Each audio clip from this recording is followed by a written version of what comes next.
Hello and welcome to Brick Speak. I'm your host, Brigadier Rakesh Bhatia. In the comment section of our previous episode, Sanjay Mamgen had requested us to cover Mao's detour. Before we do that, we decided that to ensure that all of you are on the same page, let's talk about few basic terms. Once you understand these terms, when you're reading the text, the context will be more clear to you.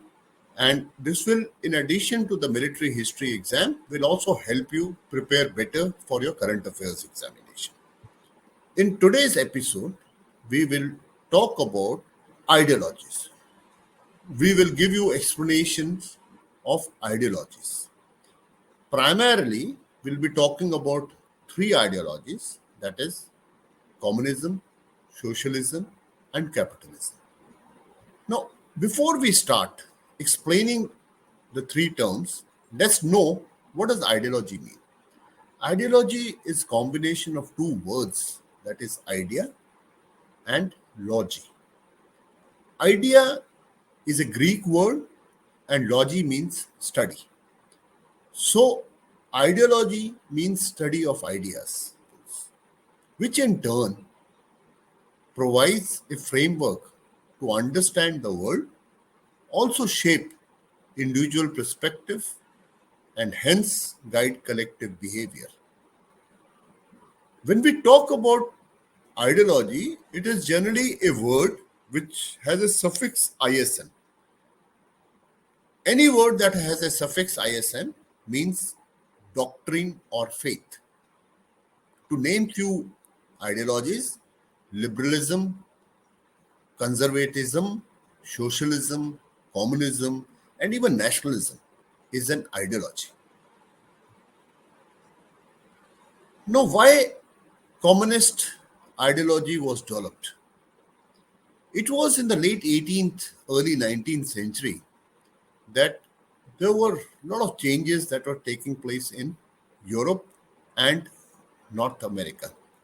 There were factories which were rising, so hence mechanization was taking place, resulting in urbanization. The agrarian economy was slowly changing into industrial economy. Now, most of these factories were owned by individuals and there were market competitions and profit was the main motive, even at the cost of paying low wages to the labor. When Marx saw all this, he felt that this is not fair. Hence, he advocated that all the factories should be owned collectively and the society should be classless. There should be no owners, there should be no workers, and the resources should be collectively owned. So he advocated for workers' rights and hence reforms. Communism thus emerged as a distinct ideology and wanted to overthrow capitalism. Russian Revolution in 1917, also called the Bolshevik Revolution, was the first revolution which led to a communist country coming into being. Soviet Union thereafter spread the communism globally and there were revolutions in China in 1949. We'll study about it in detail. Cuba, 1959. Vietnam, again the country which we are studying, and Eastern Europe. In fact, there were military alliances of all the capitalist countries called NATO, and the communist countries had formed Warsaw Pact. Economic planning and political repression in communist countries started somewhere around mid 20th century, resulting in collapse of Soviet Union in 1991. But Chinese leaders were smart and they carried out certain amount of market reforms and called it market socialism.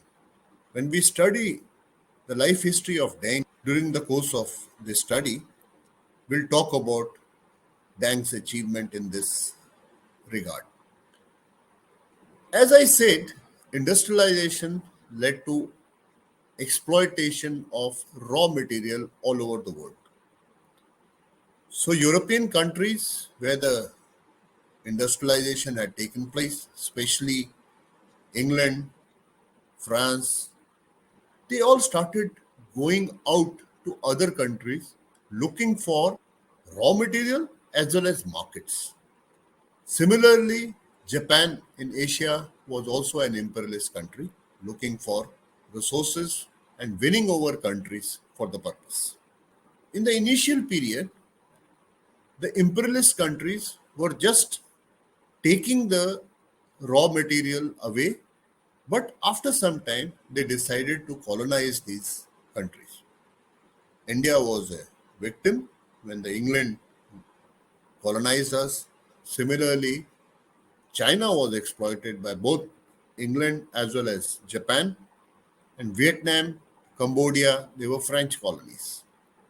As I had explained, economic exploitation remained the major motive for imperialism and colonialism.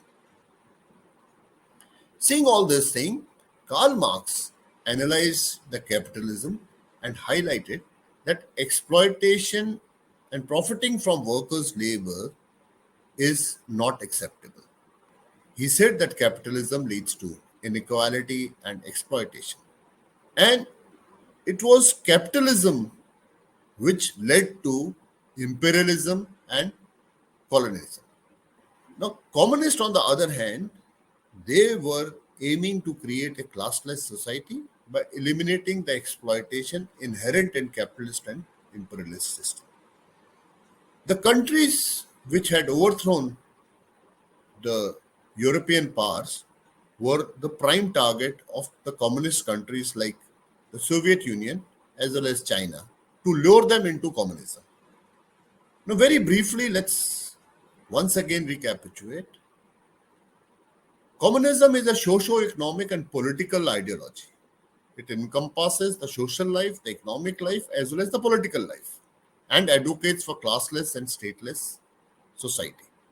Factories and natural resources are owned collectively and hence controlled collectively by a strong center. And of course, the aim is to establish a society where there is no private ownership and no class distinction.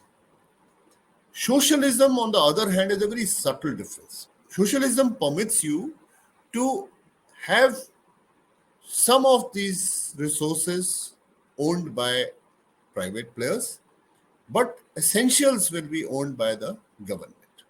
Like India is a socialist country. We have reservations where we are trying to bring up the class that was exploited in the past.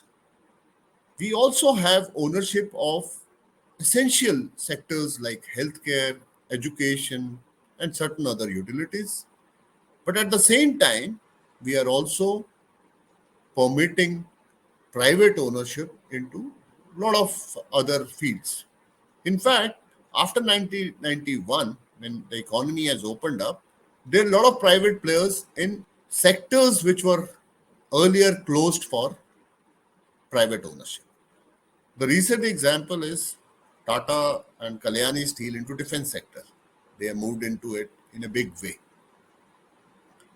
Capitalism is basically private ownership and profit is through competitive markets.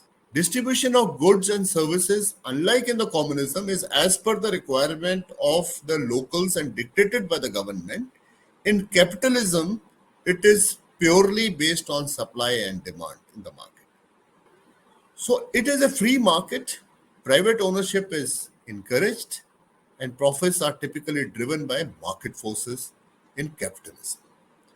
And more importantly, unlike communism, where there is a strong center, the economic decisions are decentralized in a capitalist country. In the next episode, we will try and find out the subtle difference between Marxism, Leninism, and Maoism.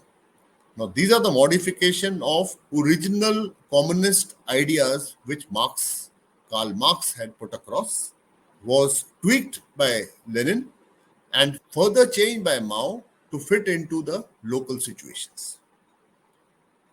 With this, I come to end of today's episode. I request you to like, share, and subscribe. Jai Hind, all the best.